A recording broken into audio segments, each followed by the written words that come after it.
Welcome to Burlap Teachers. Enjoy the video. In this video, I will show you how to make the best easy guacamole. First, choose 3 perfectly ripe Hass avocados. They should yield slightly to gentle pressure. Next, finely chop 1/4 cup of red onion and 2 tablespoons of fresh cilantro.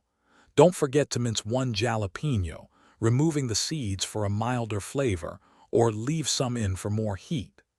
These fresh ingredients are key to a vibrant guacamole. Once your ingredients are prepped, it's time to combine them. Carefully have your avocados, remove the large pits, and scoop the creamy green flesh into a medium-sized bowl. Using a fork, gently mash the avocado, aiming for a slightly chunky texture, not completely smooth. Now, fold in your chopped red onion, fresh cilantro, minced jalapeno, and 1 tablespoon of fresh lime juice. This adds a crucial bright, zesty flavor. Now for the final touches that elevate your guacamole.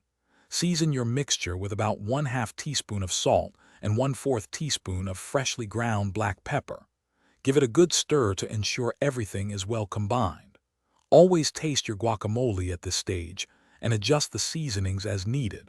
Perhaps a little more lime juice for brightness or a pinch more salt. Serve this amazing dip immediately with your favorite tortilla chips or as a versatile topping. If you happen to have any delicious guacamole left over, proper storage is key to keeping it fresh.